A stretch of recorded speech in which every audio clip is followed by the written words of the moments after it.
In a previous video, I mentioned that the Taliban um, seems like they're going to have to continue fighting the lesser jihad with their own people because they're trying to fight the greater jihad for everyone else. That means that, okay, so the lesser jihad is violence, it's war, it's the battlefield. That's what the lesser jihad is. The greater jihad, according to Muhammad, peace be upon him, is the battle with the self, the struggle with the self. Because what does jihad mean? It means struggle. So the Taliban, it sounds like, really is determined to fight everyone's sex drive for them. They're trying to make sure that everyone follows sex rules. And it sounds like the women are afraid. And these women fight the greater jihad all the time without the Taliban coming around to tell them what they can and can't do with their bodies. Afghani women, my understanding is that they're some of the most sexually pure women on the planet because culturally it's just really not okay for them to have sex.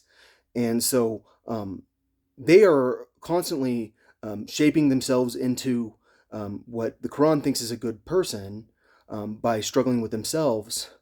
And as a result, a lot of people respect Afghani women. But the problem is, Afghani women, a lot of the time, are kind of on the side of women don't have rights.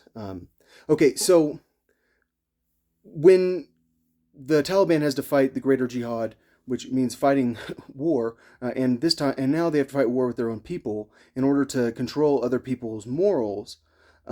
Do they make their society a weaker society? Because are people that are forced the same as people that are willing? Are they as good? Like, if I have a slave, will they be as productive as someone that I give them a certain amount of money and I say, do with it what you want, but make sure that these requirements are met. Other than that, that money is yours. What person is going to be a more productive employee? My opinion is that leaving a lot of the budget issues up to the individual is smart because they're the ones that really know what's critical. And if you control too much, then you might screw up everything.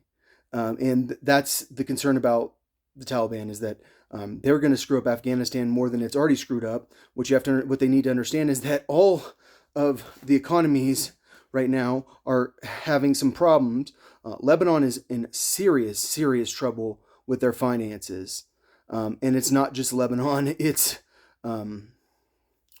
other people too. I mean, obviously, China has taken a pretty big hit, and a lot of other people are struggling right now. It's not easy to have an economy right now. So, yeah, I think the Taliban, like, do I mean, when we talk about the greater and lesser jihad, I'm sorry for going back to this, but the lesser jihad, is it greater than the greater jihad? To me, yes, by far. I mean, by far, war is more important than the greater jihad, which is the struggle with yourself, because you can't have a struggle with yourself if you're dead, and so you do need to be good at war, and war is important. So we should not undermine underestimate the importance of war, of the lesser jihad.